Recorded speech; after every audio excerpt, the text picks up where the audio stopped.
And you don't purport to be in anybody's head such that you know why they did a particular post with a particular hashtag. That's correct. All right. There's a second spike that appears to be in July of 2020. Yes, the pointer was pointing to a different one, but yes. Yeah. Were you aware there was a trial in the UK in 2020? I'm aware. And in July? You're saying it was in July? No, but as of the time of that spike, there was publicity around a trial, correct? I don't know how much publicity there was. I know the trial was going on then. All right.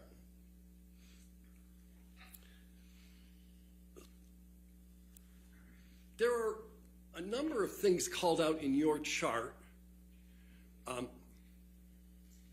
relative to particular dates, December 17th, February 11th, February 14th. You see all those? I do. And your chart makes absolutely no reference to and does not identify the dates of any of the Waldman statements, does it, sir? No, it doesn't call those out, if that's what you're asking. It calls out a whole bunch of other dates, but nothing relative to the Waldman statements. Correct. All right.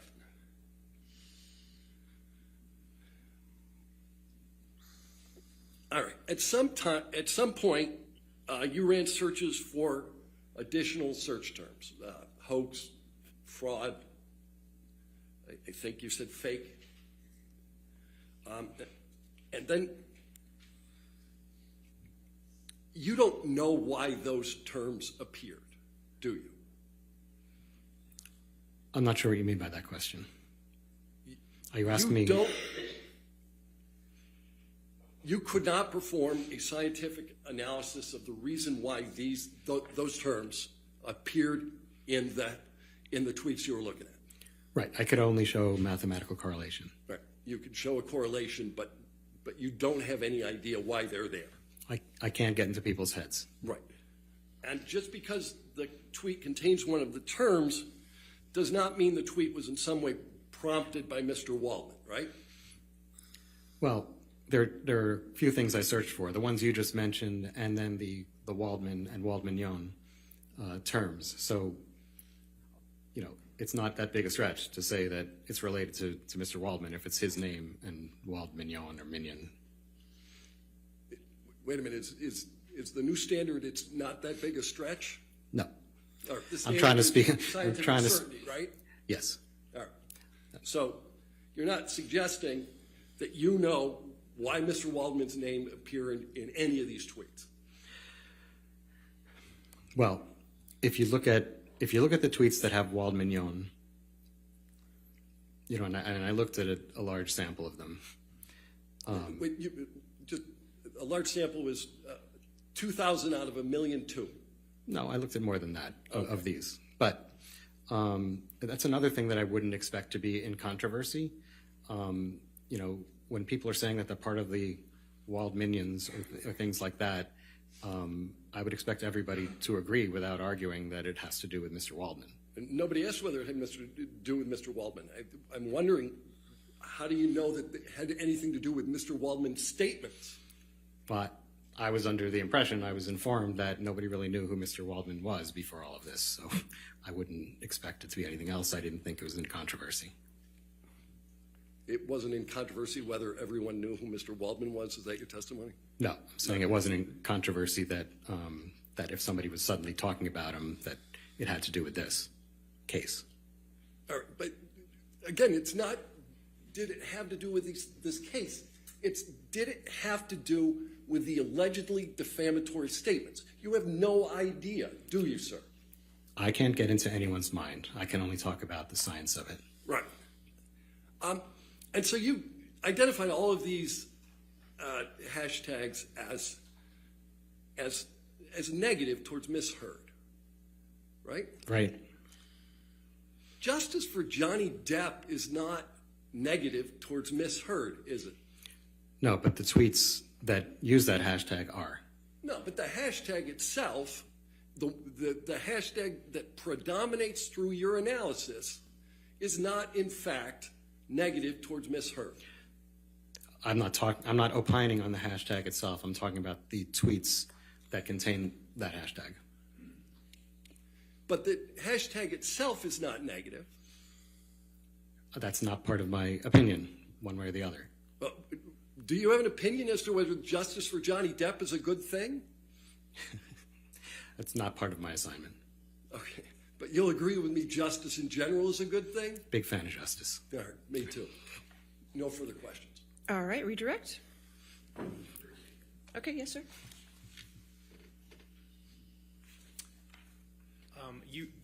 Mr. Schnell, you reviewed a large sampling of tweets of justice for Johnny Depp, correct? I did. And the tweets that had the hashtag justice for Johnny Depp, how many of them were negative toward Ms. Heard? All of them. Okay.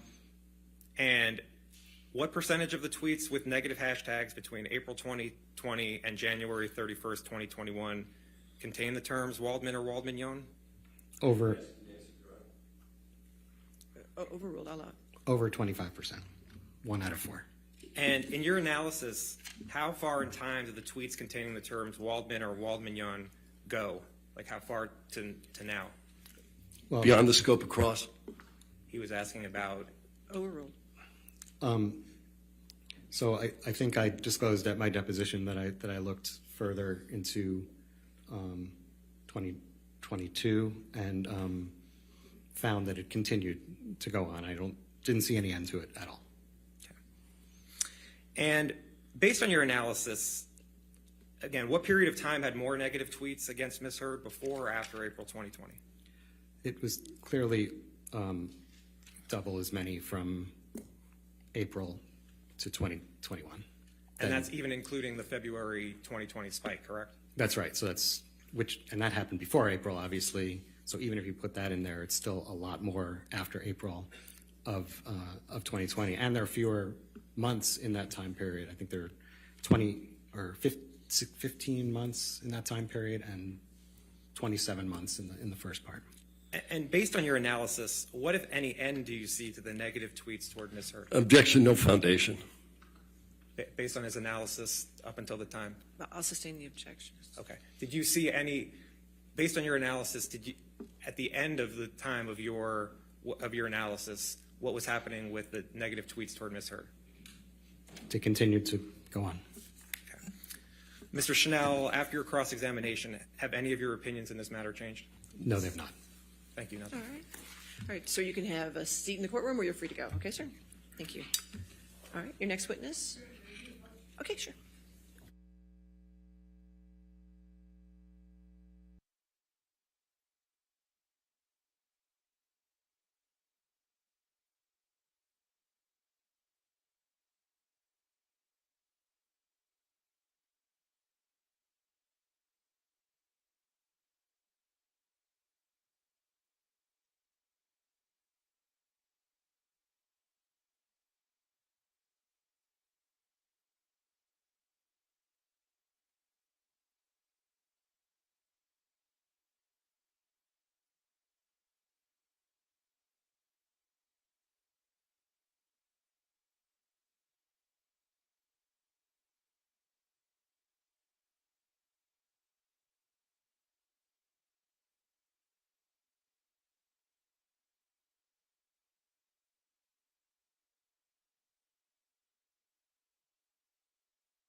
Thank you, Your Honor. We will be calling Michelle Mulrooney by deposition designation and restart.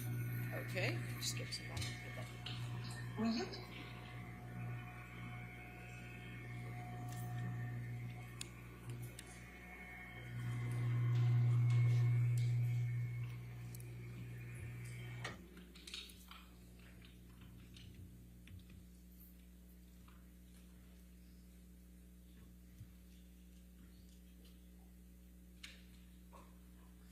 All right, you just want to spell the last name for me? It's Mulrooney. All right. Okay. State your name and address for the record. Michelle Mulrooney, Los Angeles, California, 90067. Ms. Mulrooney, what is your occupation? I'm a partner at Venable LLP, an attorney practice. Could you just please describe give me a brief description of your educational background and work history? Okay, I attended USC and received my undergraduate degree in 1982. And then I again attended USC and received my law degree in 1985. I then worked for Gibson, Dunn and Crutcher until 1991. And then I worked for an entertainment law firm that was originally called Armstrong Hirsch when I joined it, then later morphed into several names.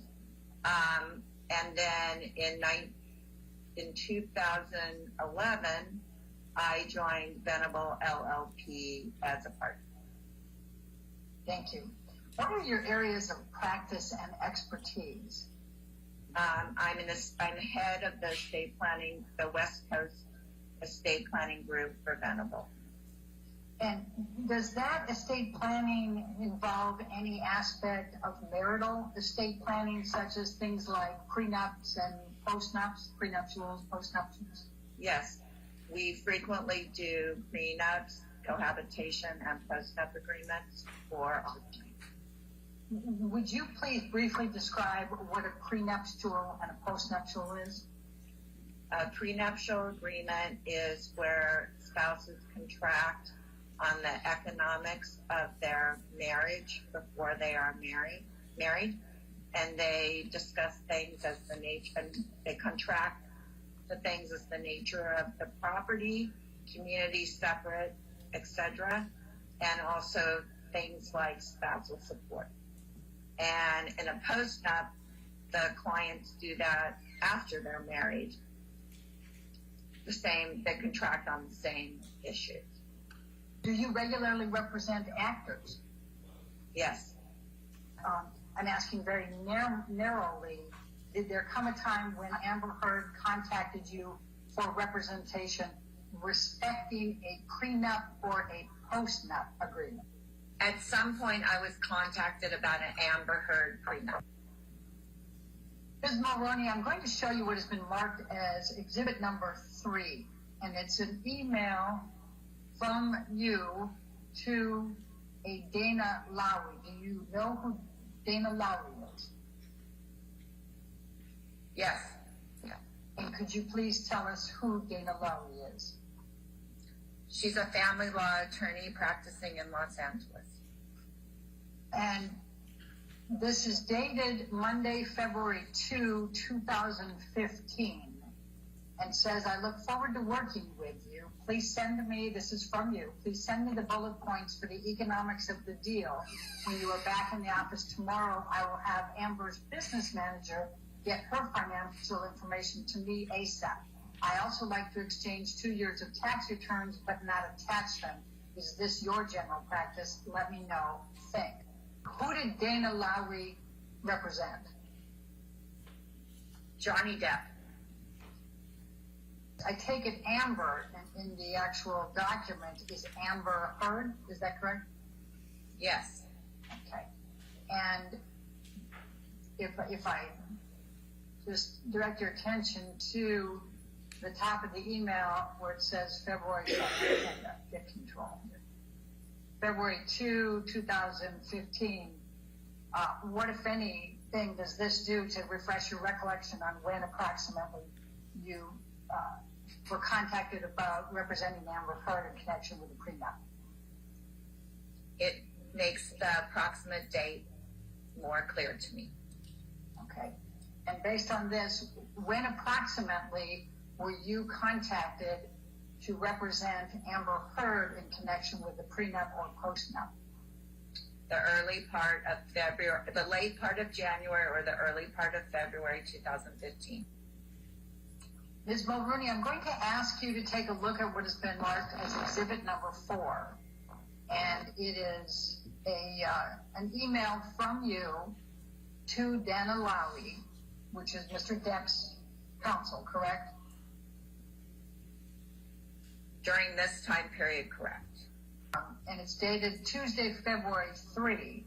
And I'm going to scroll down first so we get the earliest part of it. And the first part of it is an email from Dana Lowry to you, dated February 3rd at 10:13, and says J/A deal points. Do you know what J/A means? I'm going to take you, first of all, to the bottom part, which is the J/deal points. Do you have an understanding of what J/A means? I believe it means Johnny/Amber deal points.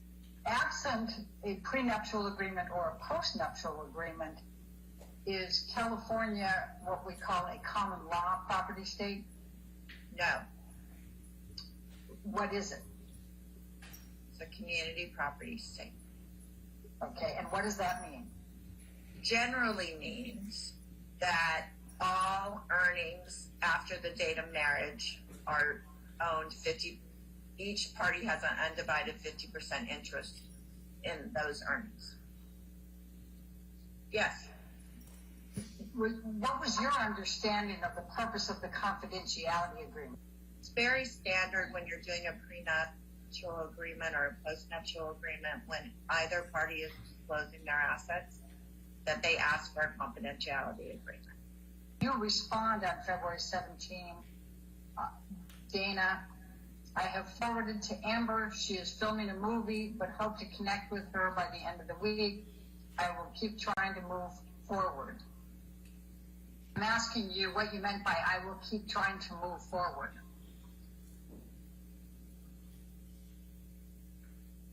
I assume I meant that we're trying to get a postnuptial agreement signed between the parties, and that's what I was hired for. Show you what has been marked as exhibit number 7.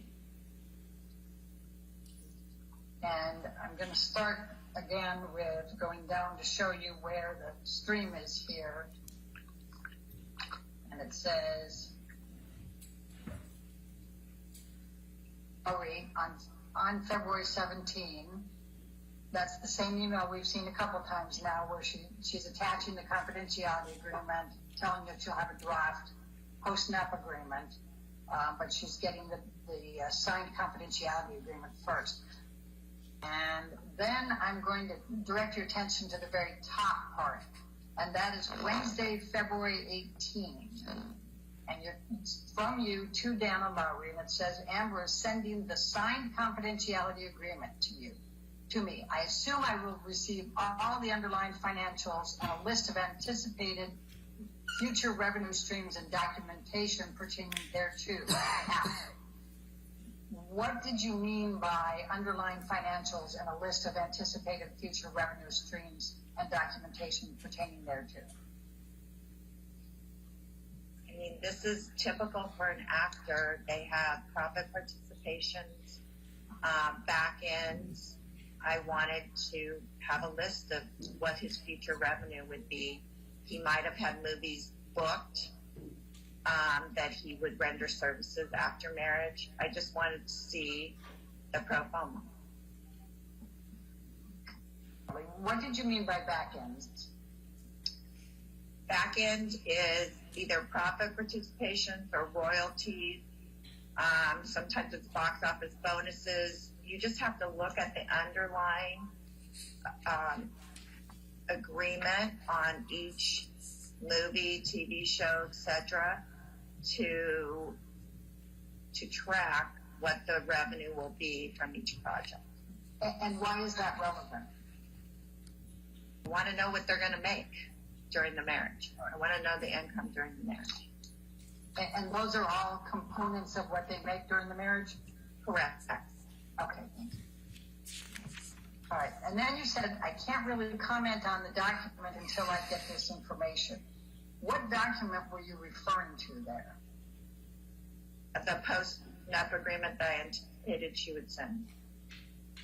How much time expired between when you were sent the confidentiality agreement for Amber Heard to sign and when you indicated back to counsel for Mr. Depp that Amber is sending the signed confidentiality agreement to you? The next day.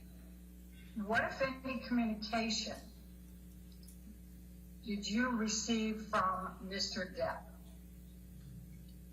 in connection with the post-nup agreement? I received one telephone call.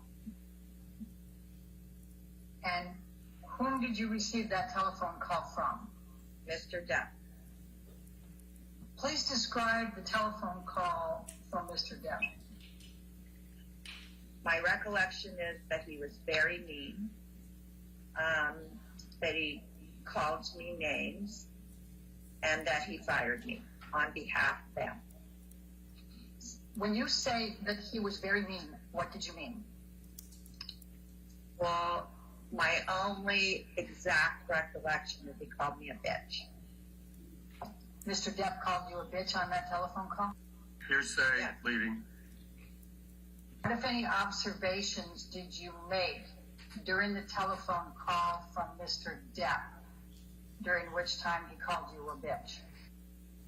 I thought he was under the influence. Why did you think that? He was slurring his words, and his speech pattern was similar to my children's speech pattern when they were under him. I was just extremely rattled by the call. I mean, I was on the phone for a very short time with him because he was represented by counsel, and I didn't want to be rude and hang up, but I told him I had to hang up. Like after 2 or 3 minutes after I realized what was happening, it took me very off guard, and that's all I remember is that it really shook me up. After that phone call, did you perform any further services for Ms. Heard in connection with the postnuptial agreement? No. Do you recall ever seeing a postnuptial draft agreement? No. Has either Ms. Heard or Mr. Depp contacted you at any time after the call with Mr. Depp respecting pursuing a postnuptial agreement? No. Who, if anyone, was paying your legal services? I don't recall. Was it your understanding that Mr. Depp had the authority to fire you? No. Did you tell him that? I don't recall. And isn't it true that he wouldn't have had the authority to fire you even if he were paying for your legal services? True? True. What, if any, communications did you have with Dana Lowy about your conversation with Mr. Depp after the conversation with Mr. Depp? I don't recall specifically. What do you recall generally, if anything? I do recall that I told her that I was no longer representing him.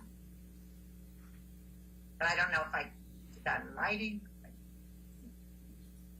Somehow she knew. and correct me if I'm wrong, but I believe you testified that Mr. Depp did not have the authority to fire you, correct? Correct. Ms. Mulrooney, when did your attorney-client relationship with Ms. Heard relating to a potential postnuptial agreement terminate? Shortly after that phone call.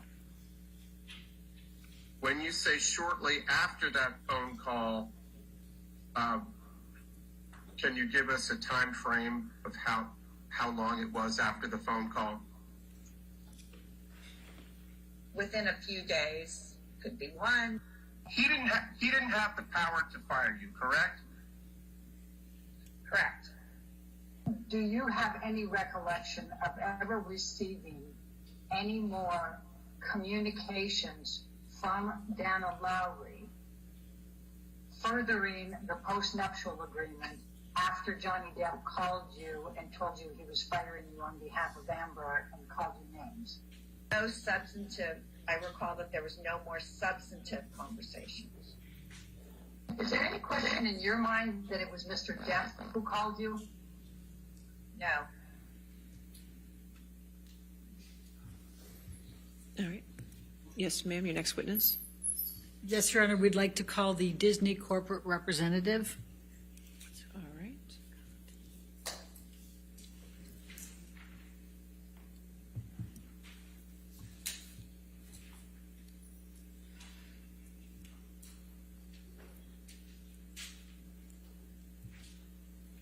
Would you please state your name and your business address for the record?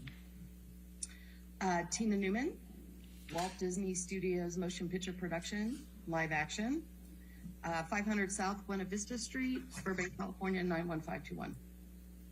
And what is your current occupation? I'm a production executive. And what is your job title? That is my title, production executive. I work in the live action feature division for Disney. Is it your understanding you're testifying on behalf of Walt Disney Motion Pictures Group? Yes. Were you involved in the gathering of the documents responsive to the documents subpoenaed to Disney? Yes, I did provide some documentation to Alec and his group from our production group. I'm going to ask you to take a look at what I've just highlighted under topic number. It's subpoena ducus tecum, paragraph number 2. And it asks for documents relating to this case, in fact, and then it also says specifically, this specifically includes the op-ed by Ms. Heard and any impact it may have had on the above. And that includes, as it's defined above, including the business relationship with Mr. Depp, including considering Mr. Depp for any work with Disney or future Pirates of the Caribbean role, or a lesser or greater role, a different role, or a different production. Do you recall seeing in any of the documents you reviewed, either being involved as the corporate designee or in preparing as the corporate designee, do you recall seeing an op-ed written by Ms. Heard? No. Do you recall in your preparation as the corporate designee of Disney and your review of the documents that were produced by Disney, any document that referred in any manner to the op-ed written by Ms. Heard?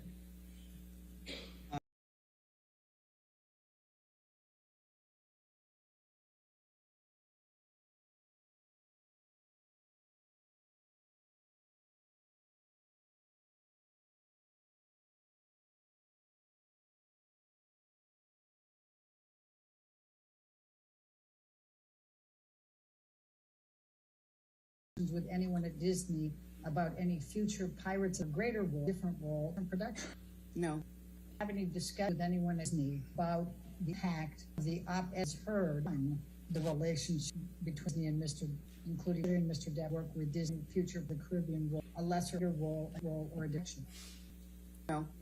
Do you know whether Depp is considered a role in its? No. When you say no, I have to ask clarification. You don't know where the other is not being. one way or the other. Do you Doesn't know? fall. I'm sorry, go ahead. I was just going to say that decision doesn't fall within my job responsibility. It's above my head. It's the best way to say it. So what is the knowledge you have about Pirate 6? Like I said, I just know that it's a project that's possibly in development at the studio. That's it. Do you know whether anyone at Disney has ever even read the op-ed written by Ms. Heard? No. Are you aware of anyone else at Disney who has knowledge of the topic areas in the deposition notice, that's deposition exhibit number 2, that beyond what you know? I can't honestly say. I can't speak for someone else. Like I explained earlier, my knowledge and what my job functionality is at the studio, at plateaus, and there are people that I work under, and those particular persons may or may not have more knowledge, but I can't speak on behalf of them. Is Disney aware that Mr. Depp has testified under oath that he would not take another Pirates of the Caribbean franchise role for $300 million and 1 million alpacas? No. Would Disney entertain paying Mr. Depp more than $300 million and provide him with more than 1 million alpacas to be able to obtain his services for any future Pirates of the Caribbean role? No. I'm going to show you what has been marked as deposition exhibit number 52 to Alan Horn. Who's that? He was our co-chairman. Of Disney? Yes. And Alan Bergman, who's he? Same. He's the other co-chairman of Disney, or was at the time. And then Sean Bailey, you indicated, was the president? It's our president of production, correct. Okay, and then Ricky Strauss, who's he? I believe at the time he was the head of our marketing group. And Paul Rader? Paul Rader is the head of communications. All right, and this is from Angela Shaw, and it's dated 5/10/2017. Do you see that? Yes. And it says, subject HR, Johnny Depp, a star in crisis, and the insane story of his missing millions. Do you see that? Yes. Okay. Do you have any understanding as to why Angela Shaw was sending this communication to this group, the 2 co-chairmen, the president, vice president of production, head of communications on this particular day? I don't know what the intent of the email is, but obviously we have a relationship as a company with Johnny, so I assume that's why she may be bringing it to their attention. All right, and just to take that a little bit further, given that Disney has a relationship with Johnny Depp, if there is publicity relating to Johnny Depp, whether it be positive or negative, that would be relevant to Disney, would it not? Yeah, I mean, I can't say how it's relevant to Disney, but given that Angela is part of communications, it's her job to, keep the studio abreast, I guess, of anything concerning the company. So that's about as far as I can read into it. Okay. And so that's your interpretation of why Angela Shaw sent this to that group of people, was to keep them apprised of this particular article on Johnny Depp. Would you agree? Yeah, that would be my assumption. Yeah. I'm going to ask you to take a look at what has been labeled as exhibit number 53, and it is Disney 114 through 137. And I'm going to ask you if you recognize this document.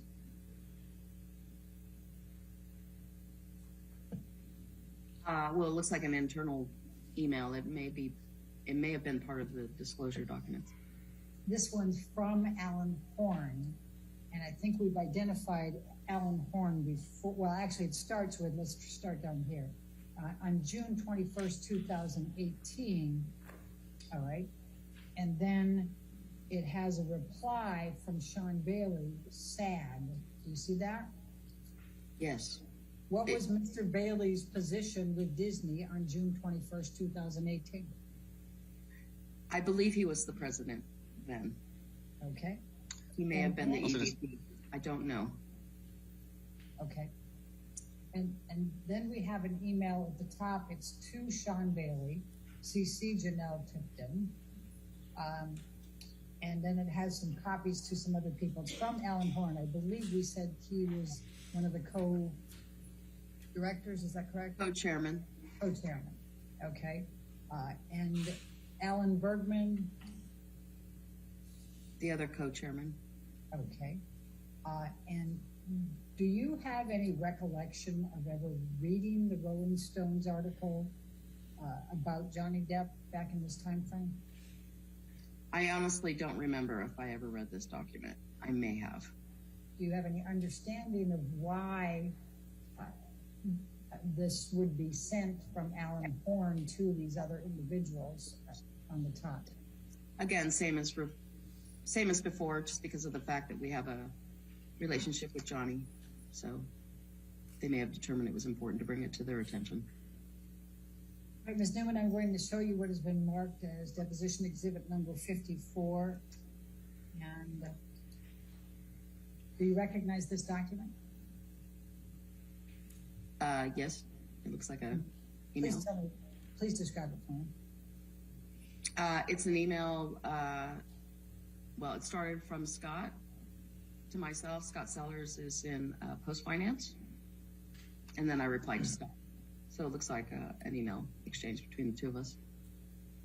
All right, and you said Scott Sellers is in Post Finance? Correct. What is that? He handles all finances once film goes into post-production on any given picture. Also reporting for the studio, internal reporting, finances. All right. And this is July 14, 2018 that he's sending this to you, correct? Yes. Do you recall reading the story that was in the Rolling Stone, The Trouble with Johnny Depp? I mean, to be honest, I don't really remember much about the story, but obviously I must have looked at it and commented. Right, and Let's see.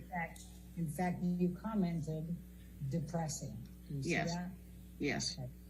And just to go back to refreshing your recollection on the template, do you see that it has importance and received on this when you sent it back? Yes. Mm-hmm.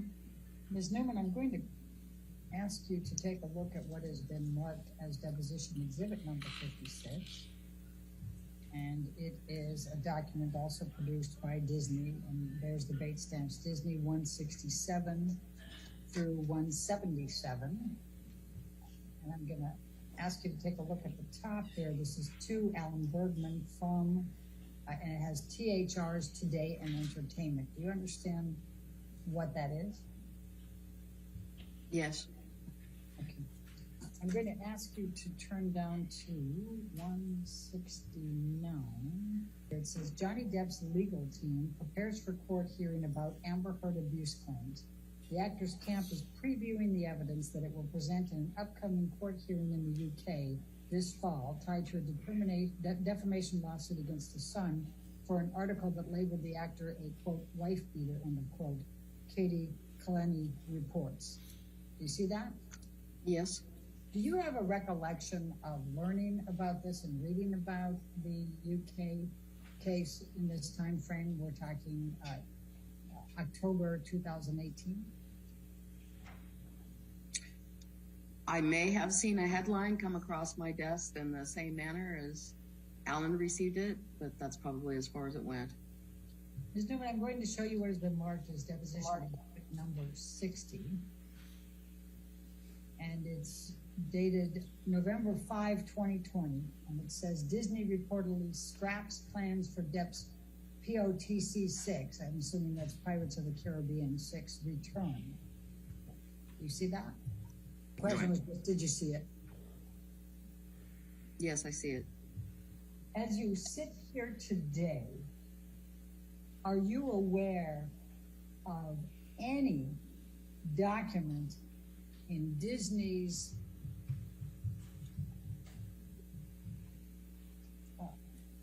emails or in their IT system or anywhere that contains Amber Heard's op-ed from December of 2018? I mean, no, not that I'm aware. Okay. Are you aware of any decision maker within Disney who has ever said they are not casting Johnny Depp in Pirates 6 or any other role because of Amber Heard's op-ed? No. Are you aware of any decision maker outside of Disney? And by this, I'm including producers, directors, people of that ilk, who have ever said they were not considering Mr. Depp for Pirates 6 or any other movie because of Amber Heard's op-ed from December 2018? No. All right. Do we? How much time? We have an 11-minute one. Okay, that's fine. What's your next witness? Ellen Barkin, All right. Barkin. Thank you.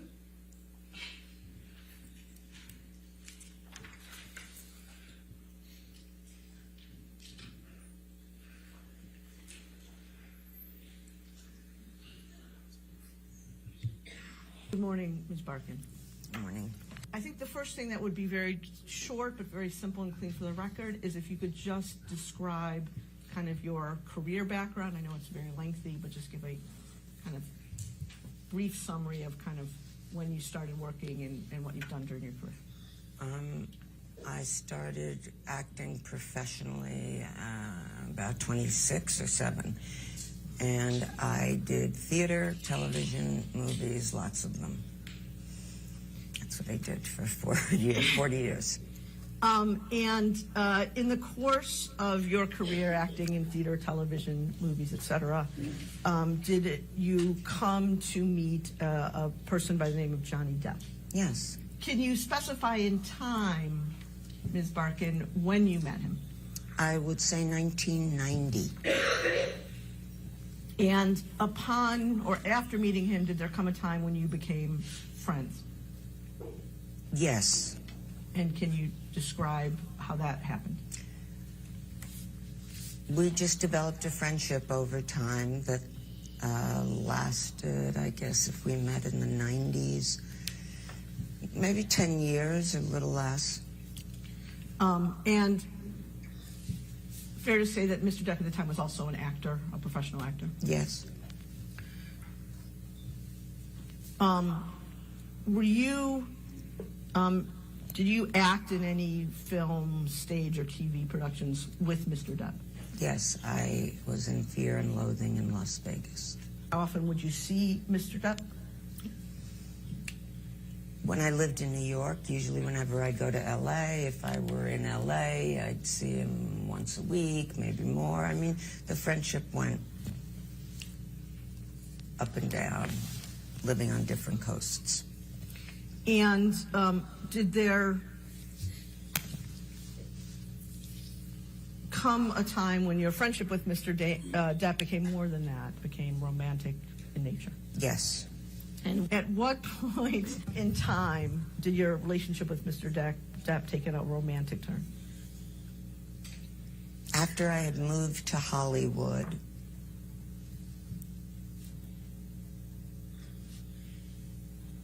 and he, switched the buttons. Recall what year you moved to Hollywood? Yes, 1994. When you say switch the buttons, can you tell me what you meant by that? The friendship went from a purely platonic friendship to a romantic one. At that point in 1994, when the relationship turned romantic, Change that to sexual. To sexual. Thank you. For how long did your relationship with Mr. Depp remain sexual? Several months. Anywhere between 3 and 5, 6. And during that period, how often would you see Mr. Depp? That period when it was sexual? I'd say I'd see him 3 or 4 times a week. And again, I'm not looking to pry into private details, but can you tell me, like, where you would see him? Just give me some sense of that. Yeah, he would come to my house, or I would go to his house. And both houses in L.A.? Yes, about 10-minute drive apart from each other. And at either when you were at his house, where you didn't stay the night, or where you were at his house when you did stay the night, were there other people in the house who saw you there? Who would those people be? He had an assistant, his sister,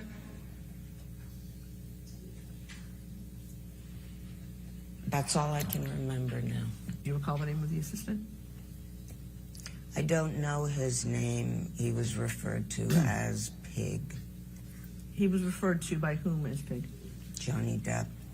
At any point that you were either initially friends and then sexual with Mr. Depp, did you become aware that he drank to excess? I was always aware. Okay, and can you explain how you were aware of that? He was drunk all the time, a lot of the time. And that would apply both to when you were initially friends and then later when it became sexual? Yeah. And what was he drunk? What would your understanding, what had he drunk to become drunk? He was a red wine drinker.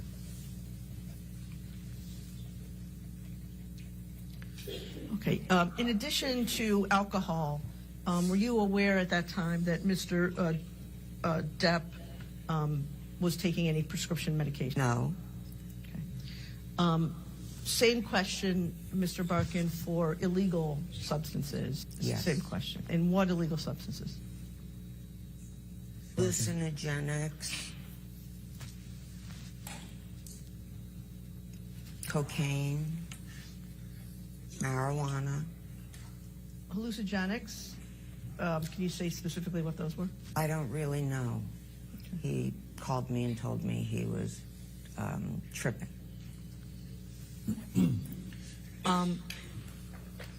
With respect to any of that, hallucinogenics, cocaine, or marijuana, did he do any of that in your presence?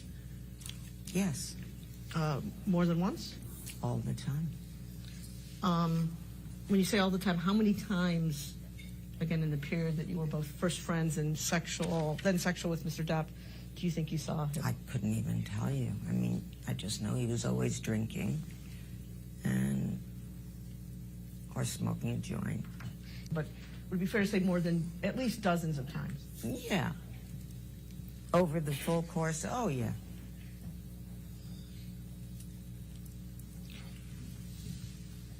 Now, did you ever observe, Ms. Barkin, Mr. Depp's behavior change when he drank more or used more drugs? I did not. So he was kind of the same all the time, fair to say? It was not the same. He was high. Did there come a time, Ms. Barkin, when Mr. Depp acted in a way that was out of control with you? Yes. Mr. Depp threw a wine bottle across the room, the hotel room on one instance in Las Vegas while we were shooting Fear and Loathing in Las Vegas. Was something about to happen? A fight was going on. Between you and Mr. Depp? No. Who was the fight between you? Between Johnny Depp and his friends in the room, the assistant. Honestly, I don't remember. And the bottle do you remember sitting here today, Ms. Barkin, whether the bottle was full of wine or empty? I don't. Sitting here today, Ms. Barkin, do you remember when the bottle hit you? No, it did not. Did the bottle hit anyone else? No, it did not. Approximately how far away from you was Mr. Depp when he threw the bottle? Across the room, so maybe by that break in the table or a little further down. It was a toss. And Row. sitting here today, if the bottle had hit you, would it have injured you? Sure. Ms. Barker, was it your understanding back then that he was throwing the bottle at you? I don't know why he threw the bottle. And was it when he threw it? Was it in your direction? Yes. Were there other people standing around you? Yes. So he threw it in your direction at a group of people. Yes. Whose hotel room was it? His, Johnny Depp's. Who broke off? He did. How did it come about that Mr. Depp broke off your relationship? I went to go home. There was a big goodbye, crying, a lot of jealous, and don't do this, don't do that. And I never heard from him again after that. And did Mr. Depp not want you to go back to Los Angeles at the time? Yes, he didn't want me to go. I was only supposed to be there for 2 days. I stayed for longer. And you just referenced, you just used the word jealous. How did that come up? What did he say that indicated to you that he was jealous? He's just a jealous man, controlling. Where are you going? Who are you going with? What did you do last night? I had a scratch on my back once that got him very, very angry because he insisted it came from me having sex with a person who wasn't him. During the time that you were in a sexual relationship with Mr. Depp, was it common for him to say things to you about being controlling, to use your words, or being jealous of you?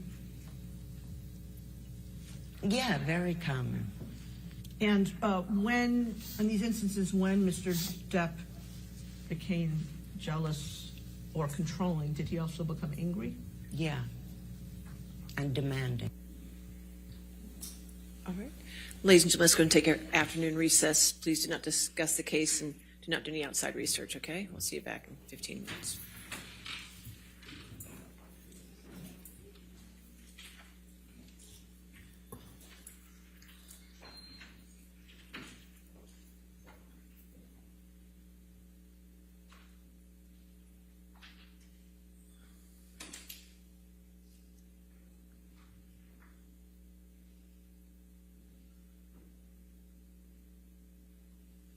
All right, we'll come back at 3:45. Does that give you time to be ready? Okay, all right, 3:45.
Okay, are we ready for the jury? Yes. Oh, yes. Okay, you want to approach with.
All right, thank you. Your next witness? Your Honor, we call Dr. Alan Blaustein, All right, Blaustein. thank you, sir. Oh, and I'm asking questions first. I believe I may be the only one asking questions. All on right, this matter. all right, thank you. Can you please provide your full name? Alan Scott Blaustein. You're a doctor, correct? Correct. And you're a psychiatrist? Yes. How long have you been a psychiatrist for? Since 1987. And you went to medical school? Yes. What medical school did you go to? Northwestern University. Now, Johnny Depp was a patient of yours, correct? Correct. You understood that Mr. Depp had substance dependence issues, is that correct? Yes. Do you recall what substance issues, what substances Mr. Depp had issues with? Marijuana, alcohol, opiates, I believe. Did you ever have an understanding that Mr. Depp had anxiety syndrome?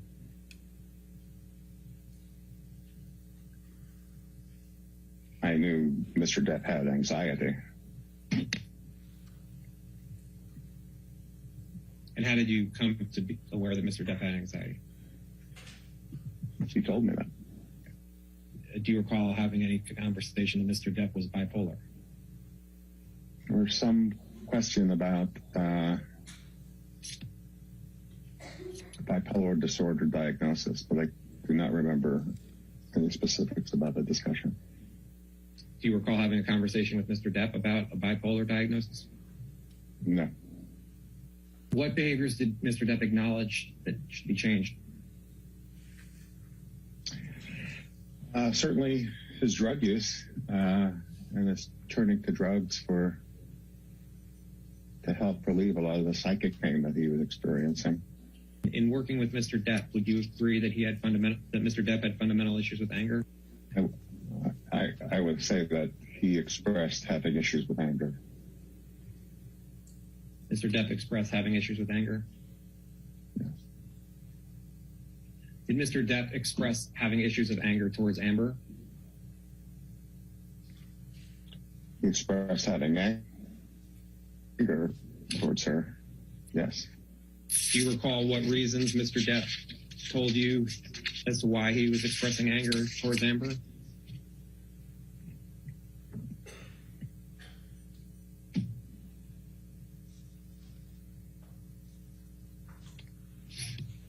I can't, no, I'll have to say no. In working with Mr. Depp, was he ever suspicious of Amber having affairs? I can recall now he expressed feelings of jealousy, but I don't remember if it was about affairs. Do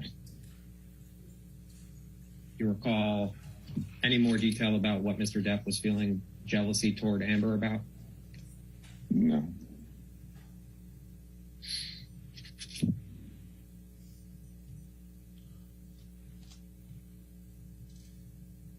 In working with Mr. Depp, did you see that Mr. Depp had any issues with patience? Yes, he was impatient. What is your understanding about issues that Mr. Depp had with Amber? It was a very chaotic relationship with a lot of fluctuations and ups and downs and lots of difficulty in emotional expressions and lots of anger in both places and high intensity affect and emotional expression.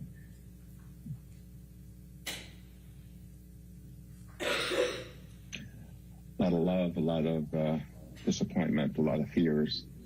Dr. Blaustein, I'm showing you what's been marked as Blaustein Exhibit 3. Do you recognize this document? Yes. Okay. What is it? It's my invoice billing document. Okay. This is from your files? Correct. You keep this document in the ordinary course of business? Correct. And this billing invoice is for Johnny Depp, correct? Correct. And so where it says 10 to 14 from your billing records, would this be is this your understanding the first time you met with Mr. Depp? By phone, yes. And in total, if we look at the number of sessions you either met or spoke to Mr. Depp that weren't canceled or he didn't show up, my count, it comes to 18 times you met with Mr. Depp. Does that sound about right? Looks like 18 times. Did you have any concerns about any of the amounts of medications that Mr. Depp was taking? I had concerns about the Adderall that I would have expressed to him. And what were the concerns about the Adderall?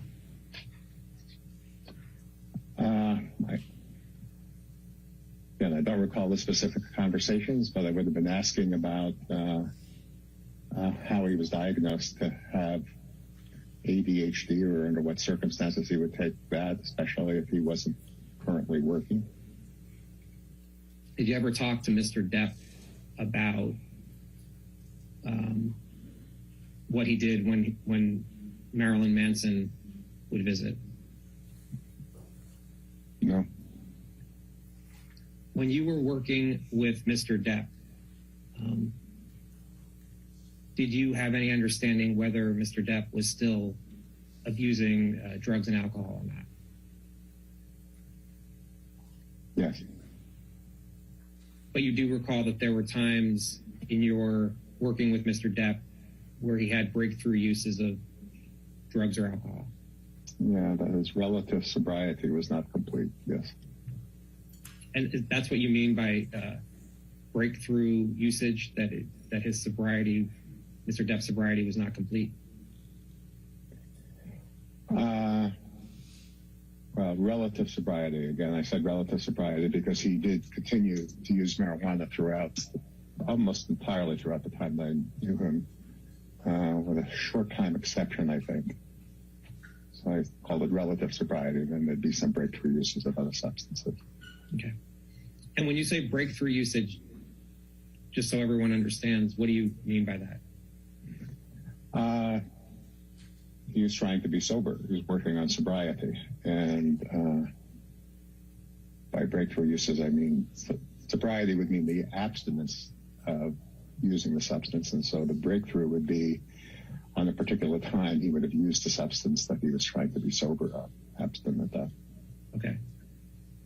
So in addition to marijuana, in the time you saw Mr. Depp from October of 2014 through January of 2015, there were times where Mr. Depp broke his sobriety with drugs or alcohol in addition to marijuana, correct? I believe so, yes. How did you come to that understanding? He would have told me. Do you know why Mr. Depp stopped seeing you?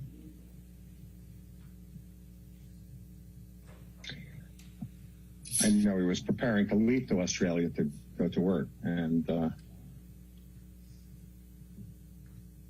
I assumed that was the reason.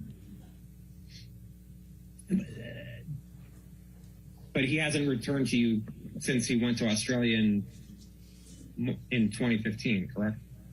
Correct. And did anyone inform you as to why he stopped seeing you? No. Blaustein Exhibit 9 are notes reflecting your care of Mr. Depp, correct? Correct. And you kept these notes in the ordinary course of business, correct? Correct. And you kept these notes in a file for Mr. Depp, correct? Correct. And this is page 1 of those notes from October 2nd, 2014, correct? Correct. Again, there will be plenty of places where I don't remember, I can't read what they say. They are for my current attention purposes only in these particular notes. Okay. And that's what makes them process notes. In working with Mr. Depp, did he discuss any abuse he received as a child or an adolescent? Yes. And do you recall any difficulties that Mr. Depp was talking to you about in his relationship with his fiancée? No, not from this. What does it say? Such a pain in the ass. Do you recall why he was saying Amber was a pain in the ass? No. Okay. And what's the next thing say? Well, in boxes about his kid's mom. Okay. And again, I think I have the word destructive. What was destructive referring to? Do you know? I don't know. No, I don't. Something relationship 14 to 15 years, mother of my kids. Out about officially. He didn't want to be his dad. Thinking I'm not abandoning like his dad. And then below kids, it says clear, better. She needed me to be all this. Needed me to be all this week or all this work. I don't know. If we turn to the next page, it says page 2. Yep, got it. And then what's the next line say? This violence, rage that we've had over a couple of years. Okay, and so what is Mr. Depp referring to there? I don't recall. So do you recall that in working with Mr. Depp that he spoke about violence and rage in other relationships in addition to his relationship with Amber? Well, rage and chaos. I don't remember violence, but I do remember rage and chaos. Now, again, the context of this is I had met him at this point. So this is an initial telephone consultation. So to see whether or not he was going to start therapy with me.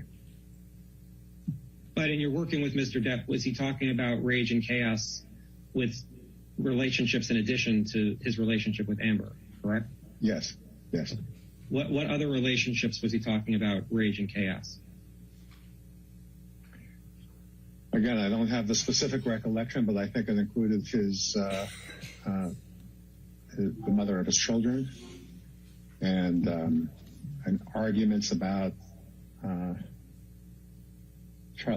child custody, child care, or visitation, or access to the children. On the left, it says raise 2 kids, 15 and 12.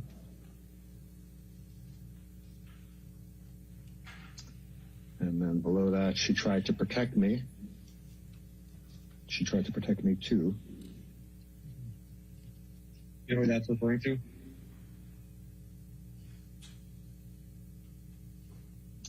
My association now is his sister, but I don't think that's true. I don't have a specific recollection, no. Wouldn't take fear. Wake up to fight devil. Wait up to fight devil. You know what that's referring to? Wait up to fight devil? I think he referred to a devil as some version of internal depression and chaos that he felt. Something like an everyday phenomenon he felt he was struggling. And he, I think, would label that as a devil. So Mr. Depp labeled it's something that was internal to him as the devil? As a representation of something horrible inside of himself, what I would say. So the devil was something horrible inside of himself, correct? That's what Mr.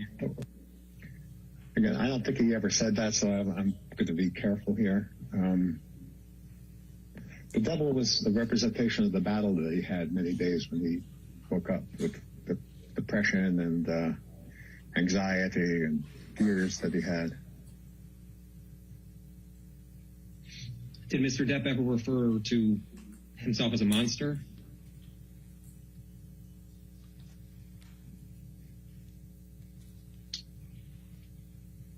Remember the word monster in my office, but I don't know if it's referring to himself or not. Maybe that'll be more revealed as we go forward.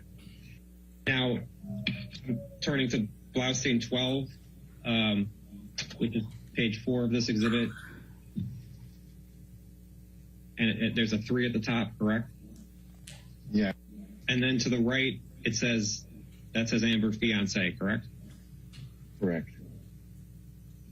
And then there's work through anger just below that. And where it's saying work through anger, is that referring to his anger towards Amber? I think what he was saying then is that part of his goal of therapy was to work through anger that he and his fiance had towards each other. Then going back to the left, better with girl about it. Self-destructive, hard to not put in front of me. You know what self-destructive hard not to put in front of me means it's referring to? I think the self-destructive was his drug use. That's what I think referring to at this time. I'm now looking at Blaustein 13, which has a page 4. Are you there? Yes, I am. Okay. And at the top it says Johnny/Debbie, correct? Correct. All right. And then the date, it says 10/what? That's 10/7. And so it says JD 10/21/14, correct? Correct. A lot of things, work, intense work, fatigue. Need a minute. Here I can say with certainty, his words, shit with my girl. And what's that referring to? Difficulty he was having with Amber. Do you recall what he was talking about, what difficulty he was having with, Mr. Depp was having with Amber? No. The next line looks like it says she refuses to accept. Correct. Do you know what Amber refuses to accept? What Mr. Depp was referring to? Nope. And to the right, it says Amber what? Amber wedding. Were you talking at this point about potentially Mr. Depp and Amber marrying? Yes, he was talking about that, yes. Okay. And then what does it say under she refuses to accept? Wedding February. And then what's next? May not want to go to marriage, 51 years old. Were there any discussions that you had with Mr. Depp where he had concerns about the age difference between him and Amber? I don't think so. No. Okay. But what does it say under 51 years old? A lot of life experiences. You're being my mother and psychotic sister. What did you understand Mr. Depp was referring to where you wrote you're being my mother and psychotic sister? I think that's something that he told me he said to her. That But Mr. Depp said to Amber, you're being my mother and psychotic sister? That's what I would think, yes. Okay. Then the next line. High tolerance for marijuana. Who has a high tolerance for marijuana? He did. All right, turning to the next page, which is Blaustein 15, and where I have a number 5 on the top there. What is it? Something? Self-destructive very early. And was Mr. Depp talking about himself being self-destructive very early? Yes. Okay. How is Mr. Depp describing that he was self-destructive? I think, I don't recall, but let's continue and maybe something's there. So he was trying to be sober from booze and pills, correct? Correct. Okay. And then was it you who said reward? Yeah, asking him about where can he get rewards elsewhere? Where did he get reward? I maybe asked him where did he get rewards elsewhere, and there he said in the past MDMA, ecstasy, cocaine. So what did you understand where you wrote MDMA, ecstasy, cocaine? I'm not quite sure, but those are things that he had used in the past. There is another possibility that I had asked him specifically about that, but I don't think so. I think it's more likely that those were things he had used in the past. Do you know what pills Mr. Depp was referring to be sober from? I know oxycodone was the main thrust of that time. And then it says, back to the left, it says left off.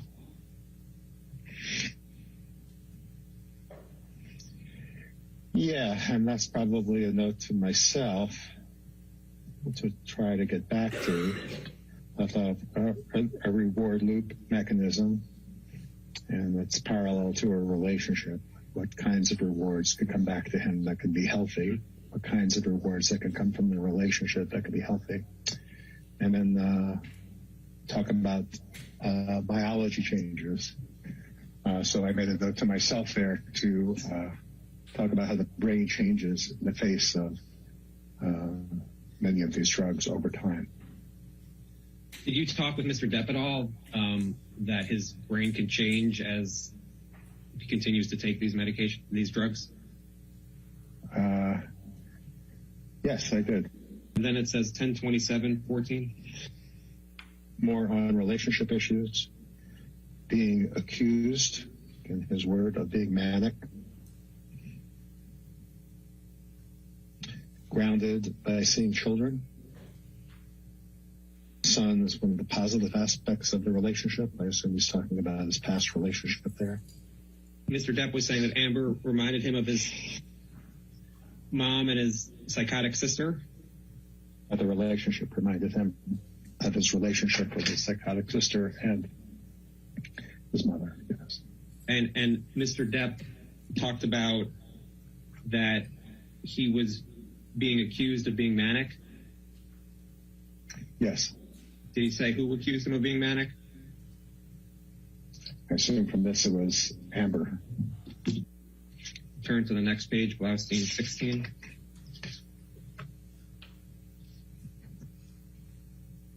Yeah, and this is 10/29/14 at the top. Mm-hmm. The mood euthymic. What does that mean? Attention. Normal mood. Attention decreased. You mean by memory attention decreased? Difficulty with attention, paying attention. Memory, transitional difficulties. And what do you mean by having transitional difficulties with his memory? It would have been part of a maybe mental status test that I would have done in the first session, where he would have trouble holding on to memory of things from 5 minutes ago. If I asked him to remember 3 words, he would have had difficulty remembering those 3 words 5 minutes later after distracting him with other conversation. All right. And then what does it say after that?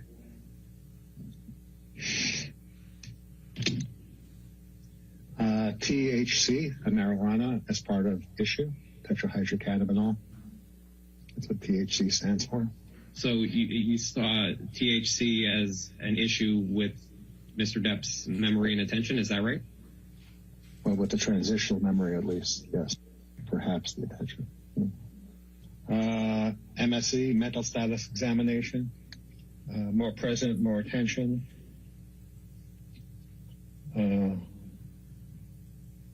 Off on dates. When I would ask him about what today might be, what today's date was, perhaps, is what that's referring to. So Mr. Depp was off on what date that was. Date. Turning to the next page, Blaustein 17.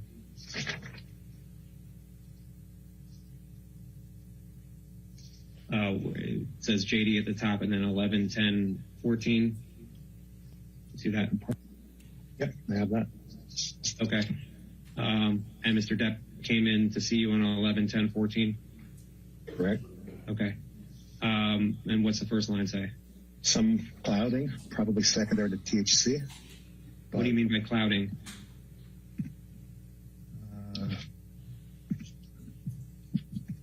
Would have been something in confusion or something about his mental state, or less sharp, less alert, perhaps. What's the next line say?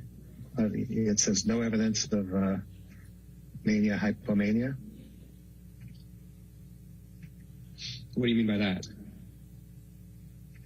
I didn't see in his presentation any evidence of mania or hypomania.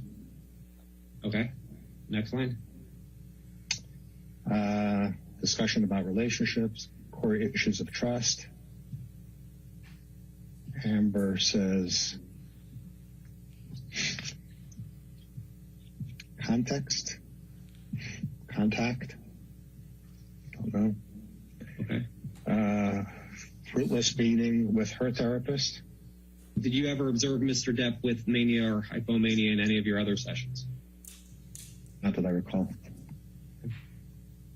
And at 10:24:14, Mr. Depp came in for another individual session, correct? 11:24:14. The first line says 15 minutes late. 15 minutes late. Clear. Relationship stabilizing. Looking at jealous parts of him. What do you mean by that, looking at jealous parts of him? Things that make him jealous and what his role might be in jealousy. And what made Mr. Depp jealous? Well, about what was happening there, but with Amber, I don't know. I can't recall. I see in my next notice it was a triggering point. On my next notice, triggering point, early breakup at 22, where an actress cheated with a leading man. So was Mr. Depp jealous of Amber being with other men? I don't remember that specifically. Okay. And turning to Blaustein 18, which looks like it starts at 12:07:14. Yeah. Mr. Depp came in for an individual session. Correct.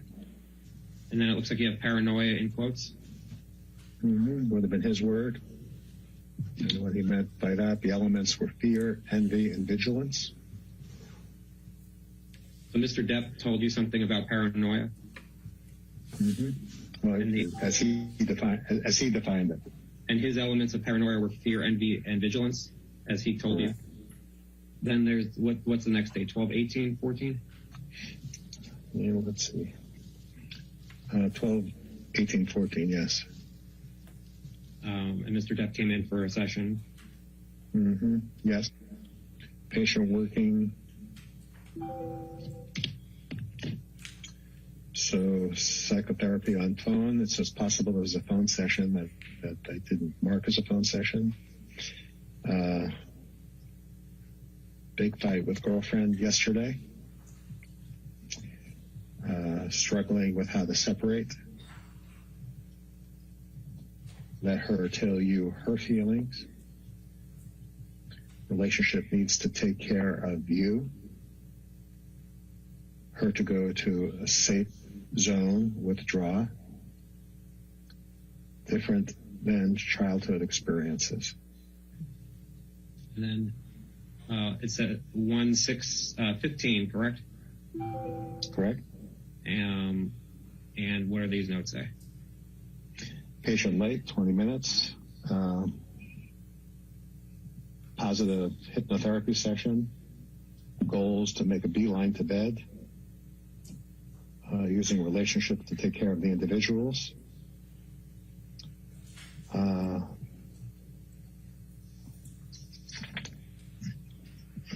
Let's see. Not logical approach to Amber's work. Take care of emotions.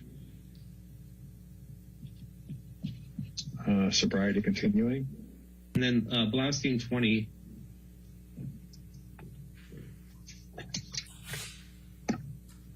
Move down to the last page. And this is for 1:08:15, just to be clear. 1:08:15, correct. Slate, vulnerability, woman in studio who admired Amber.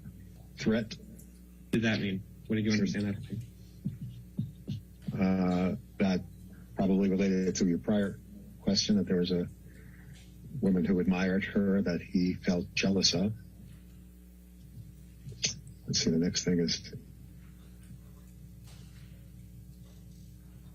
something of vulnerability.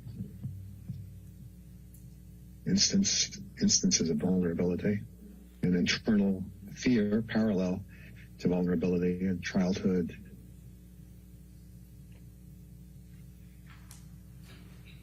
Inability. Free or fight, only way. What does that mean, free or fight, only way? Free or fight, or free and fight is the only way. And my understanding of that is either to be free of the relationship or fight for it. And positive relatedness with Amber through dash vulnerability. Did and 1/8/15 was the last time you saw or spoke to Mr. Depp as a patient, correct? I believe that's true. Did Mr. Depp describe to you at all how his jealousy would present itself, whether he was jealous of a man or a woman in relation to Amber?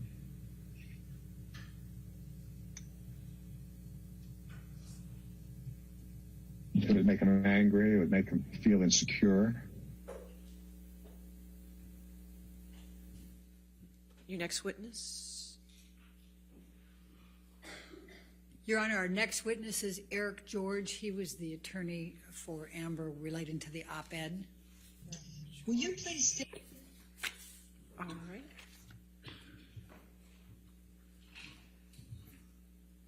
your name for the record? Sure. Eric George, E-R-I-C. Last name is George, G-E-O-R-G-E. And could you also state your business address, please? Sure. 2121 Avenue of the Stars, Suite 2800, Los Angeles, California, 90067. And what is the name of the law firm that you work with? It's Brown, B-R-O-W-N-E, George, Ross, O'Brien, Anagway, and Ellis. And you are an attorney, Mr. George? I am. And I take it from the name of the firm that you are one of the named partners? I am indeed. Okay. What are your areas of practice? Litigation, largely in the business and entertainment areas. Have you handled defamation and libel matters? I have. Where are you barred? In other words, what states are you a member of the bar? Sure. In California, New York, and Washington, D.C. And are you also a member or barred in the United States Supreme Court? I am. Can you please tell us where you attended undergraduate and law school? Sure. At Georgetown for both undergrad and law school. What, if any, service did you have with the Council of the United States Senate Judiciary Committee? Sure. I'm just pausing to get my dates correct here. In approximately March of 1999, I began service as counsel to the U.S. Senate Judiciary Committee, where I served through about mid-2000. And what, if any, service did you have to the Secretary, the Legal Affairs Secretary to the Governor, Pete Wilson? Sure. From about March 1997 to January of 1999, I was counsel to then Governor Pete Wilson, and my specific title was Deputy Legal Affairs Secretary. Have you been recognized for your career achievements since you have been an attorney? I'll say immodestly, yes, in various ways that lawyers are from time to time in magazines and publications and whatnot. And what, if any, recognition have you received as one of the top 100 attorneys in California? The legal paper annually puts out a list of the top 100 attorneys in California, and I've been fortunate to be selected as one of those for many years. And what, if any, recognition have you had as being a super lawyer in California? Same answer, except that's, I believe it's called Los Angeles Lawyer magazine. I could have that wrong, but again, annually they put out a list of their super lawyers. All right. And are you also a member of the American College of Trial Lawyers? I am. What what is one of the qualifications for becoming a member, being invited to be a fellow of the American College of Trial Lawyers? Sure. So the college reaches out to individual lawyers who have distinguished themselves and generally occupy the top 1% of law practice. And it's an organization dedicated to the development of professionalism within the practice of law. I'm going to now turn to Amber Heard, and I'm going to ask you, Mr. George, how long have you known Amber Heard? I have known Amber Heard, gosh, it's got to be a good 5 years. I'm going to be referring to an op-ed, and I'm going to use the term op-ed. It's obviously an opinion editorial that Amber Heard ended up ultimately publishing with the ACLU. And so in the Washington Post, December 18, 2018. So as I go through and ask these questions, I'm going to be using just the term op-ed. Will you be comfortable with me using op-ed and understand it to mean that particular publication on December 18, 2018? Sure. So what, if any, legal representation did you provide to Ms. Heard relating to the op-ed? She presented to me a draft of the op-ed and asked for my counsel in terms of reviewing it, editing it, and finalizing it for publication. When is the first time Amber Heard reached out to you in connection with the op-ed and reviewing the op-ed? It was certainly within the time frame of December 6, 2018. In connection with the op-ed, what, if anything, was your objective in representing Amber Heard with respect to the review and revision of the op-ed? I reviewed it and spent some significant time on it to make sure that there would be no meritorious claim that could be brought against her in connection with a defamation or related type of tort claim.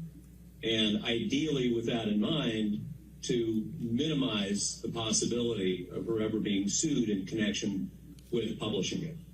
So, Mr. George, I'm going to ask you to take a look at exhibit number 9. Yes. Are you familiar with this document? I am. Please describe what it is. As its title, it's a judgment of dissolution of the marriage between Amber Heard and Mr. Depp. Were you familiar with this document and its contents when you represented Amber Heard relating to the review of the op-ed? Yes. And what was your objective in representing and advising Amber Heard on the op-ed in connection with this stipulated judgment of dissolution of marriage? So my objective was to make sure that there would be no meritorious claim that could be brought against Ms. Heard in connection with the publication of an op-ed, whether that is a tort related to, say, defamation or something akin to it, but also including any contract-based breach claim arising in connection with the judgment. And what, if any, indications did you have from Amber Heard during that time frame that Amber did not intend to follow your advice or did not care if she was in a compromising position or might be at legal risk? So let me answer that this way. Really 2 points. Number one, there was never anything that she said to me to the effect that she was willing to run some risk of being sued or that she wouldn't listen to my counsel or anything of that sort. Number two, that she affirmatively did follow in all instances my counsel with respect to these particular edits. What, if any, legal advice provided by you to Amber Heard respecting the Washington Post op-ed was disregarded by Amber Heard? None, to my knowledge. What, if any, legal advice provided by you to Amber Heard respecting the Washington Post op-ed was followed by Amber Heard? All of it. What, if any, legal advice did you provide to Amber Heard in connection with the drafting and publication of the op-ed that was not made in good faith by you? I acted in good faith throughout and with the best of my abilities. All right, your next witness. Yes, Your Honor. We have Jessica Kovacevic. She's Amber's agent, and that's approximately 27 minutes. Well, how do you spell the last name for me? It's a tough one. Kovacevic. All right, thank you.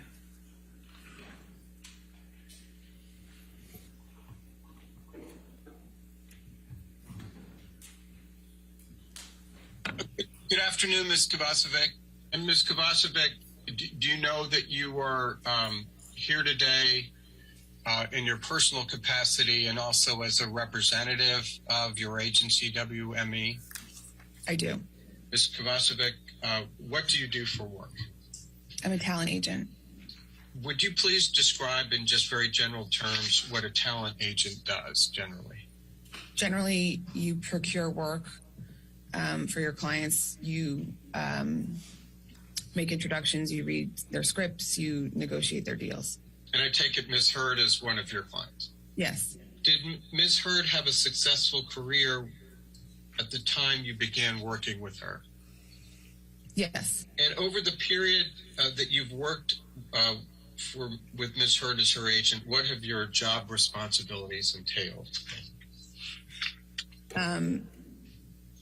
Like I mentioned before, introducing her to producers and directors, writers, studio executives, procuring work for her,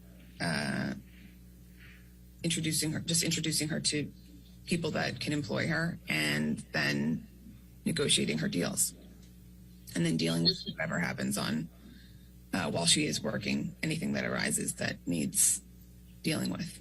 Did you ever, at any point in time, see Mr. Depp hit Ms. Heard? No. Were you working with Ms. Heard when she was cast in the original Aquaman? She was cast in Justice League first, and then the deal was to be in Justice League, the first Aquaman and the second Aquaman. Did you assist Ms. Heard in procuring the role of Mira in Aquaman? Yes. Was Aquaman a successful movie? Extremely. Was Ms. Heard's performance in the film well received critically? Yes. Were there any negative views about Ms. Heard's performance in Aquaman? In the press, you mean? Or what do you mean specifically? Well, in the press or otherwise. No, there weren't any negative. As her talent agent, did you attempt to renegotiate Ms. Heard's salary for Aquaman 2? Yes. When did you do that? We did that around this time last year. Why did you attempt to renegotiate it at all? It's standard to renegotiate these types of deals. It's normal practice. When when Aquaman came out, it was the most successful movie of all time ever. So even more so for that reason. But for any successful franchise movie, when you make a 3 or 4 picture deal like we did in success, it's typical to go back and renegotiate the deal. And now getting to your point, why did you choose to do it last year at this time? Because that's when her option was exercised. And when you did get around to trying to negotiate, you and WME successful in doing that? Correct. When did he call Warner Brothers to renegotiate the next film? It would have been the end of February last year. What year is that? 2021? Yes.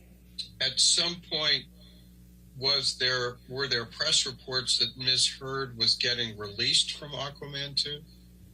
There were online rumors for a while that she was being replaced. When did you first hear about those? First, I don't know exactly when, but it was way before. It was way before this. It was maybe even a year before this. 6 months before, maybe. So nobody ever told you that Warner Brothers misrepresented the reason that they were replacing Ms. Heard, correct? Why? No, why would they? Did there come a time when Ms. Heard was restored to her role in Aquaman 2? Yes. At that time, what were the terms of her restoration to Aquaman 2? The financial terms? Yes. She was going to be making $2 million on the second film. Was that consistent with the original contract? Yes.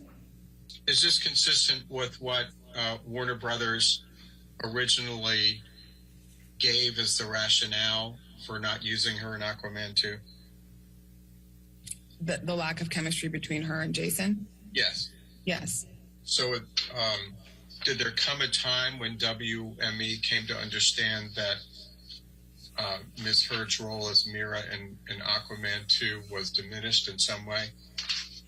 When she was sent the script, directly, which is the common practice for these films. You're aware that Ms. Heard has a contract with L'Oreal, correct? Yes. Were you working with Ms. Heard when she signed that contract? Yes. What's a bot? A bot is a fake account that's created to execute a certain objective. What is your educational background since high school? College. What college did you attend? NYU. What year did you graduate? 2005. What was your major? Communications. When WME first began working with Ms. Heard as her talent agent, you said she had had some success. How well known was Ms. Heard? She was pretty famous. She was within the industry. You could call anyone and they knew who she was. So she had a certain level of fame. She had starred in movies and shows already by that point. Going back and taking a wider lens, over the time that the several years you've worked with Ms. Heard, how would you characterize the arc of her career? I would say she was a known actress when I started working with her. Like I said, she was someone that you could call executives and producers and people about everyone, knew her name. She hadn't yet reached big star status, but she was definitely, she could get the lead of an independent movie. She could get the lead of a TV series. When I worked with her, we slowly started to strategically, have her work on some more prestigious projects and work with, better directors. And then when she got Justice League, that was a, turning point for her. And then Aquaman, subsequently, was obviously the biggest thing she had ever been a part of.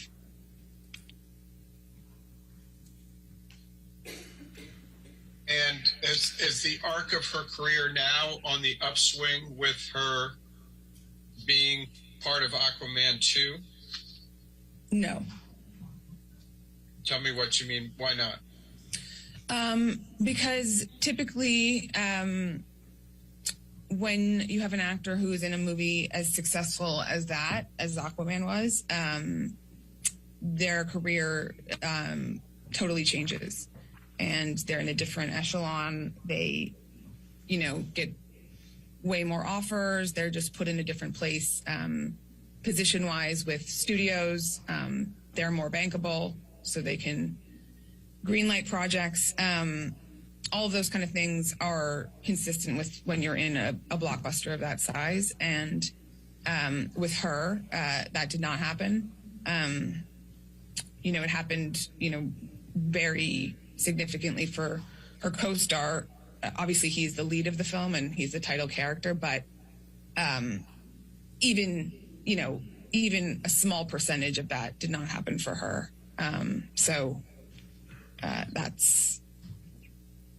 That's my assessment. What evidence sitting here today do you have that this caused her career any harm? Because evidence in that, in my experience and the experience of my colleagues in the experience of this business, your career takes a turn after something like that. She was very well received in the movie at the time. Everyone was very happy with her at the time. There was no issues. And then to have a complete downturn after that, and then have that coincide with constant tweets and negativity put out about her. I don't have a physical piece of paper of evidence, but it's the only logical conclusion I can draw. Can you name a single role she has lost as a result of any activity by Adam Waldman or anyone at his behest? There was a movie at Amazon that she had been offered with Gael Garcia Bernal. I don't know what the final title of it is called now. I can look it up. It had a working title at the time. That they took away from her. And, the lead actor who was a producer on it very much wanted it to be her and was very frustrated with the process. And no one can say out loud, we're taking this away from her because, of this bad press, because it's nothing she did and it's all hearsay and it's all, whatever. But there's no other reason. Now, Ms. Kovacevic, you've testified a bit about Adam Waldman, correct? Correct. And can you point us to any career opportunities that Ms. Heard has lost because of any statements made by Mr. Waldman? I mean, the Amazon movie, for one, is one that is tangible, because that is an example of something that she had before all of it that was then taken away.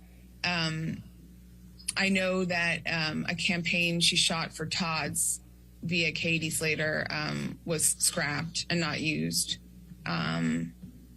There was not another specific example because, like I said to you, no one is going to say to me, oh, we can't hire her because of these tweets or whatever. They just don't want to hire someone that has bad press around them from, these accusations. No one wants someone who's being accused of a liar and making something up and, abusing somebody. No one wants that association with their project. And directing your attention 10 pages into the article, there's another quote from Mr. Waldman. Mr. Waldman states in this article, quote, quite simply, this was an ambush, a hoax. They set Mr. Depp up by calling the cops, but the first attempt didn't do the trick. The officers came to the penthouses, thoroughly searched and interviewed, and left after seeing no damage to face or property.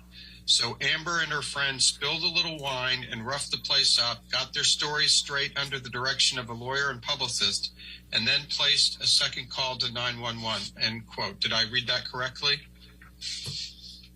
It just shows the top part of that on this page, but the top part was correct. Okay. Did any was WME aware of Adam's statement, Mr. Waldman's statements in this particular article? Yes.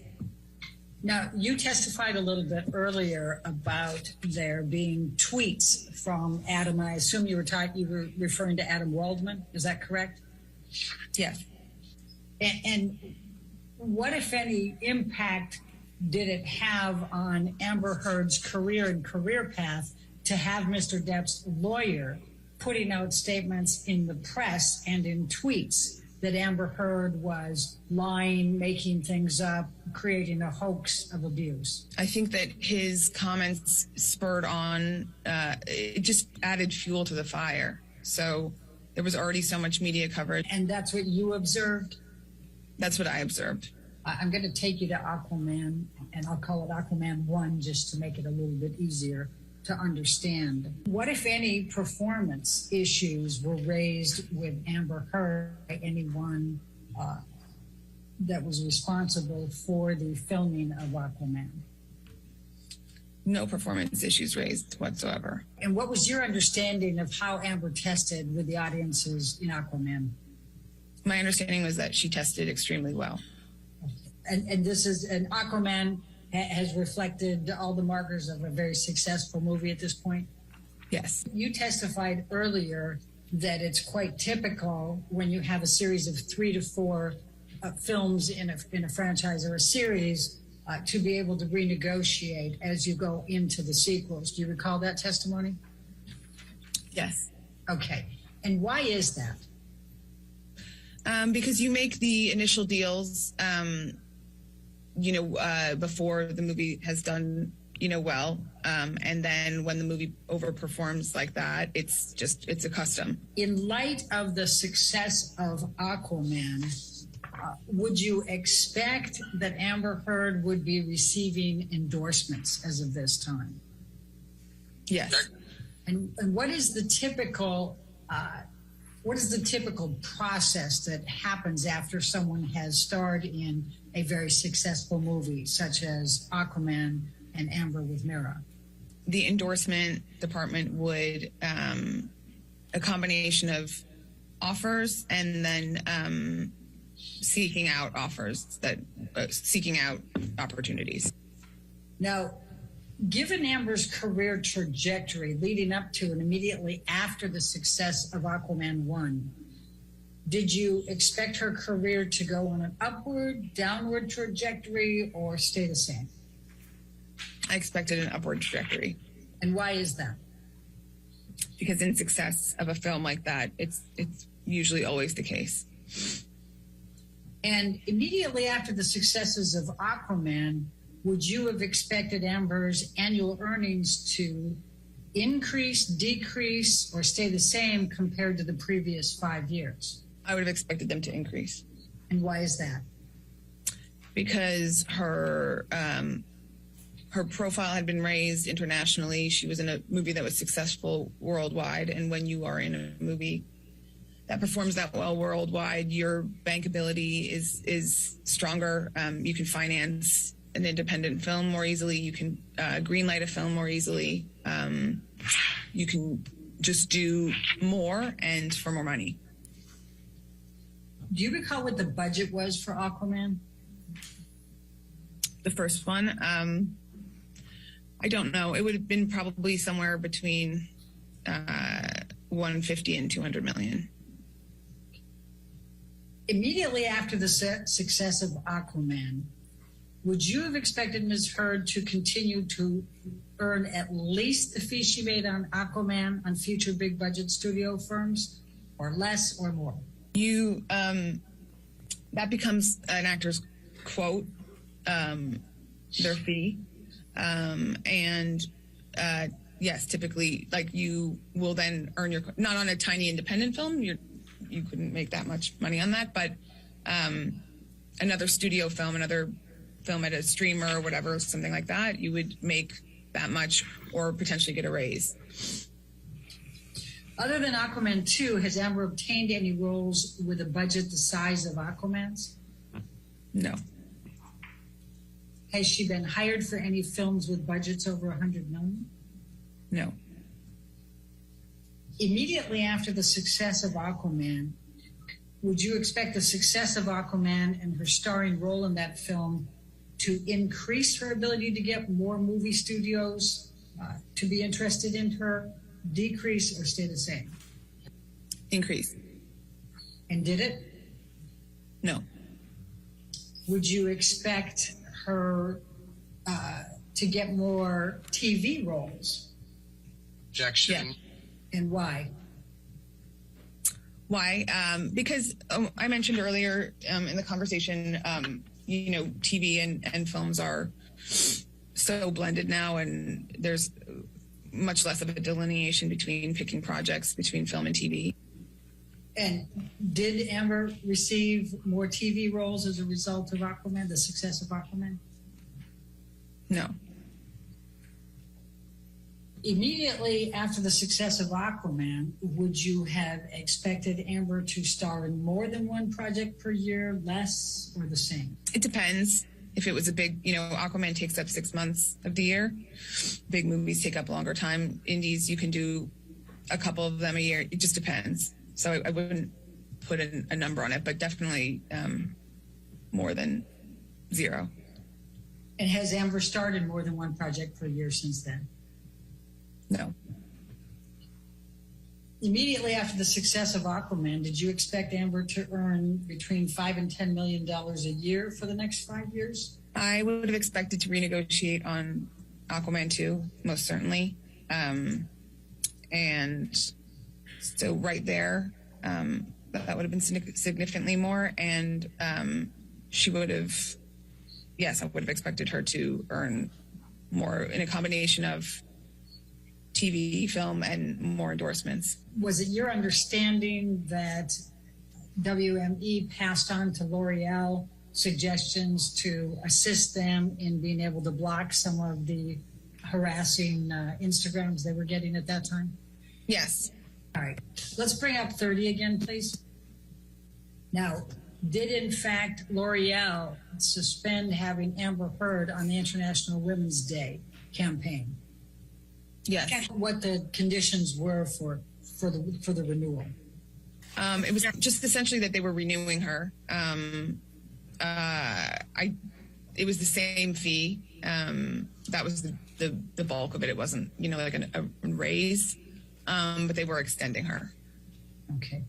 And typically coming out of the success of Aquaman, would you have anticipated that Amber could have negotiated larger fees for commercial projects? Yes, we would.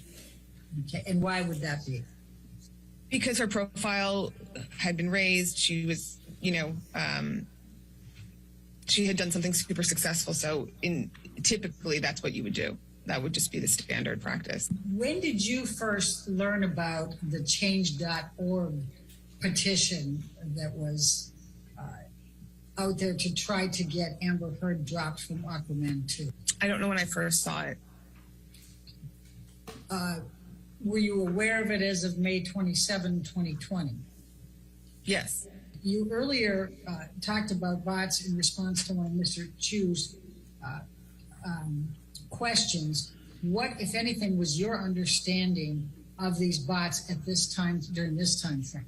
My understanding is just based off my own, mainly based off my own research, just clicking on the accounts myself, and then discussing it amongst the team. And what did you learn when you did that? Just as I would go through, daily, just looking at comments or, just the negative comments, clicking on them. Many of them were just kind of accounts made for this kind of commentary, or just accounts that just had, no followers, no posts, nothing, or following just Amber and Johnny, things like that. And I'm sorry. And so what did you learn from clicking onto those that led you to believe they were bots? They weren't consistent with what I know to be actual Instagram accounts. When you look to set a career trajectory for an actor who just broke out in a major franchise film, would you look to other comparable actors' careers to ascertain what type of acting jobs they could get? I mean, I've been doing this job for, quite some time, so I don't necessarily look to one or the other, but in general, when someone is in, what was at the time the most successful film ever released, the natural progression is growth and more films, more, more work, more money, all of that stuff. And when you say the most successful film ever, you're referring to Aquaman 1, correct? Correct. Okay. Are comparable actors' salaries used in your mind to ascertain the asking price for an actor in a similar film? Are comparable actors' salaries used in your mind to ascertain the asking price for an actor in a similar film? Yes. Would you consider Ana de Armas' career to be comparable to Amber's in measuring, where Amber would have been after Aquaman 1? Should have been. Ana de Armas, yes, I would say that would be a comparable. That would be a good comp. All right. Yes, ma'am. Is that what you have for today? That's it. Okay. All right, ladies and gentlemen, we've come to the end of our day and the end of our week. So I want to make sure you have a good 3 days and come back for our last week of testimony and enjoy your weekend. I just want to remind you again of what we need to remember as we go through the weekend, okay? So you're not to read anything about this case. You're not to watch anything about this case. You're not to listen to anything about the case. This applies to television, newspapers, magazines, the internet, and any online sites. Further, you're not to read, watch, or listen to anything about this case on any social media networking site or streaming service. In addition, you must not communicate with anyone about the case, whether in person, over the phone, by email, text, or instant messaging, or by any other electronic or non-electronic means. This includes your fellow jurors, friends, family, co-workers, acquaintances, and strangers. I also instruct you that you cannot do any research or make inquiries about this case, whether online or by any other means. For example, you cannot look information up on the internet that is related to this case or related to the persons involved in this case, nor may you consult dictionaries or other reference materials. What you learn about this case is limited to what you learn in the four walls of this courtroom when proceedings are underway, all right? So enjoy your weekend. We'll see you early, 9 o'clock, ready to go Monday morning, okay? Thank you.